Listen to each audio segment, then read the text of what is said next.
Another mini driving light comparison. Ito yung comparison ng Zenlo M1A compared kay Lumina Pro na version 4. Same price halos sila. Kaso ang tanong dito, same power kaya or same yung lakas ng dalawang ilaw na ito? Unahin muna natin ang Lumina Pro na version 4. Ito ay may presyo na 1,980 pesos. Hindi malinaw kung ilang watts ang ilaw na ito, pero base sa isang seller, ito ay nasa 70 watts. Yun yung kiniklaim nila. Ito yung sample ng kanyang white light at base dito sa ating power supply, ito ay mayroon lang 18 watts per bulb. Yan po ay sa loob ng 14.5 volts na power supply. At pagdating naman niya dito sa kanyang combination light, ito ay umaabot na lang ng 17 watts per bulb. Dalawang kulay lang po or dalawang output lang ng ilaw ang meron ang Lumina version 4. Ito ay ang white at ang combination ng white at yellow. Sunod naman natin ang Zenlo M1A+. Ito ay may 50 watts at may presyo na nasa 1,950 pesos. Ito yung sample ng kanyang white light. Malapad at malaki rin ang ilaw na to. At pagdating niya dito sa kanyang yellow light, makikita nyo naman na buo or maganda din ang cut-off ng kanyang ilaw. At pagdating naman niya dito sa kanyang combination light, yung magkasamang white at yellow, makikita nyo rin na malaki at buo din yung ilaw. Wala itong masyadong tapon or maganda rin ang kanyang cut-off. Meron lang konting sobra sa kanyang mga gilid. Alam nyo bang pag solo-solo lang yung pagtingin natin sa bawat ilaw, hindi natin masyadong makikita o mapapansin kung gaano talaga kalaki ang pinagkaiba nila.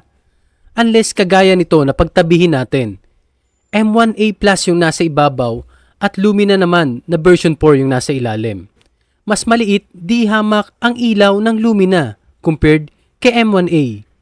At kahit dito na pinagtabi na natin side by side yung ilaw, lumalabas pa rin talaga na mas maliit ang ilaw ng Lumina kahit magkapareha sila ng presyo. Lalo na dito sa combination light, mas kitang-kita talaga yung pinagkaiba nila sa laki.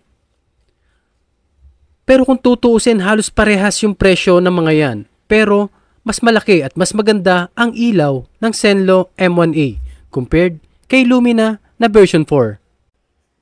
At isama pa natin tong isang to na merong solo na yellow light ang Zenlo M1A Plus compared kay Lumina na combination light na lang yung kanyang pangalawang settings.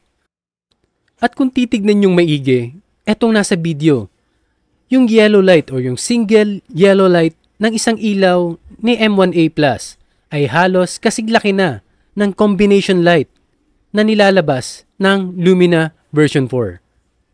Yan lang po yung mga things to consider. Ito naman yung ating lux meter testing. Ito ay sa loob ng 2 meters. Unahin natin itong Lumina version 4. Dito tinitignan lang natin kung nasaan yung pinaka-peak ng kanyang liwanag. Ina-adjust natin ng konti yung ilaw para mabago-bago yung tama nito doon sa ating lux meter sensor. Minsan kasi nagkakamali or minsan naman sa hindi sinasadyang pagkakataon namamali po tayo ng tutok. Kaya para mas precise, ito po ipapakita ko po sa inyo dahan-dahan kung paano po natin kunin yung pinakamataas na settings ng ilaw or yung pinakamataas na reading dito sa ating lux meter. Dito lumalabas po na ang kanyang pinakamataas na reading para sa kanyang white light ay nasa around 3,500 lux. Yun po yung pinakamataas na reading. Sunod naman natin dito sa kanyang combination light. Dito sa white lumalabas na ito'y nasa 2,100.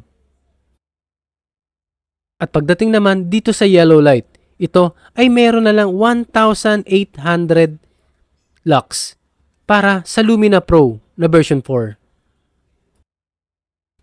Dito naman tayo sa Zenlo M1A+.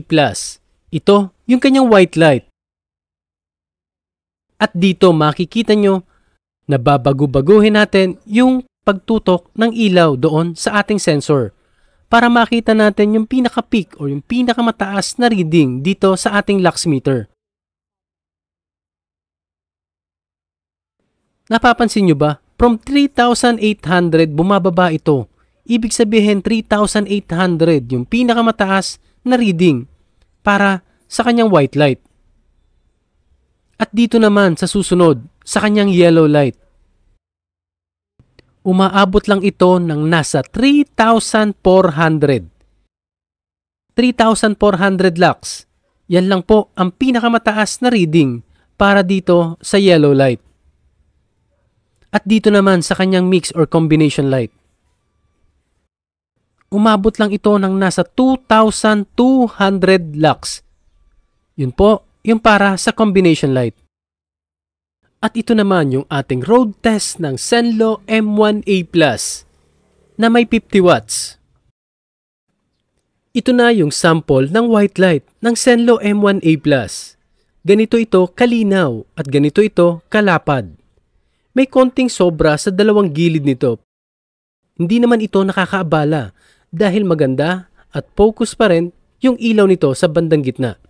Kahit gamit itong combination light niya, napakaliwanag at napakalakas pa rin ng ilaw nito. Tignan nyo itong yellow light niya. Hanggang dulo or abot hanggang dulo ng kalsada yung kaya niyang ilawan. Kaya kung medyo high speed yung iyong takbuhan, hindi ka mapapahiya sa kanyang yellow light. At pansinin nyo rin yung kanyang white light doon sa mga dumaan na motor. Halos kinain lang niya yung ilaw ng mga headlight ng mga kasabay nitong motor. Ganyan ito kalakas at kaliwanag. At pansinin nyo yung cut-off ng ilaw lalo na sa may bandang ibabaw. Hindi siya ganun nakakasilaw. Ibig sabihin hindi masyadong tumatapon or walang natatapon pa ibabaw yung ilaw nito. Kitang-kita pa rin yung buong shape ng kanyang buga.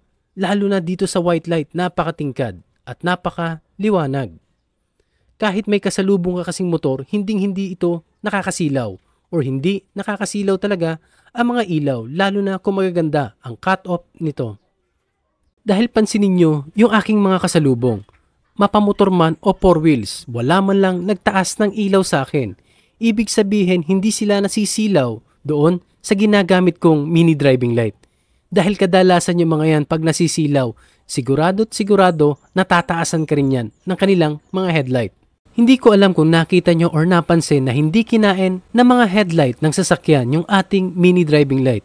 Dahil minsan kasi kung mahina ang iyong mini driving light at may kasalubong ka, malulusaw ang iyong ilaw or manlalamlam ito. Pero kanina sa mga nagdaan na sasakyan, hindi man lang naapektuhan yung ating mini driving light. Ibig sabihin lang nito na malakas at reliable yung ating ginagamit na mini driving light. Isisingit ko lang po pala na hindi ako nagpo-promote ng mini driving light. Na-review ko lang yung brand na ito at nakita ko na malaki at mataas yung kanyang potential at quality. Kaya medyo dumami yung aking review tungkol dito. Dahil sa dami na naglalabasang mini driving light, iilan lang talaga yung merong quality. Yung iba meron man pero napakamahal. Meron naman na mura pero super at sagad naman sa ganda at quality. At soon pag nakakita tayo ng mas maliwanag at mas maganda ang quality, lilipat at lilipat tayo. Hindi tayo titigil sa paghahanap ng mura at kalidad ang quality ng mga mini driving light. Maraming salamat po sa nakatapos ng aking video. Huwag niyo pong kalimutan mag-like, share at subscribe. Sana po lumaki pa po tayo. God bless po at ride safe sa inyo pong lahat.